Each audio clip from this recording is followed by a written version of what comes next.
Hi friends, నా భార్యకి ఎంతో ఇష్టమైన గోరు చిక్కుడు కర్రీ నేను రెడీ చేస్తున్నాను. ఒక కుక్కర్ తీసుకోవాలి. కుక్కర్లో కొద్దిగా ఆయిల్ వేసి పోపు గింజలు వేయాలి. అందులో కరివేపాకు, ఎండుమిర్చి వేసి కొద్దిగా ఫ్రై చేయాలి. ఆ తర్వాత ఆనియన్స్ వేయండి. ఆనియన్స్ కొద్దిగా ఎర్రగా అయ్యేంత వరకు ఫ్రై చేయండి. ఓకేనా? మళ్ళీ డీప్ ఫ్రై చేయకూడదు. ఓకే, కొద్దిగా లైట్గా. ఆ తర్వాత ఓ 2 పొటాటోస్ చిన్న చిన్న ముక్కలుగా కట్ చేసి వేయండి. దాన్ని ఎక్కువగా మగ్గకూడదు.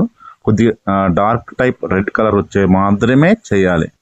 ఎక్కువ మగ్గిస్తే నల్లగా అయిపోతాయి, చేదు వస్తాయి. ఆ తర్వాత క్యారెట్ వేయండి. క్యారెట్ మీ ఇష్టం, వేయచ్చు వేయకపోవచ్చు.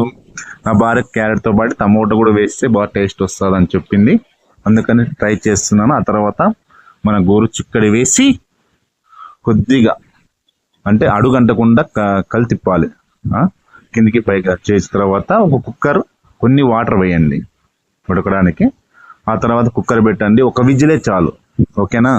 మళ్ళీ శనగిత్తనాల పొడి మిక్సీ చేయండి. అవన్నీ మిక్స్ ఉడికిన తర్వాత అందులో వేయండి. ఓకేనా? కారము, పసుపు అన్ని ఇంగ్రీడియంట్స్ అన్నీ వేసి కొద్ది కలిదిప్పి మళ్ళీ తర్వాత కొన్ని వాటర్ వేయండి. తగినంత ఉప్పు వేయండి. లాస్ట్లో అలాగే కొబ్బరి పొడి వేయండి. కొబ్బరి పొడి వేస్తే ఎంత టేస్ట్ వస్తుందంటే అంత టేస్ట్ వస్తుంది. ఓకేనా ఫ్రెండ్స్? నా భార్యకి ఎంతో ఇష్టమైన గోరు చిక్కుడు కర్రీ. ఇది చపాతీ లేకైనా అన్నం లేకైనా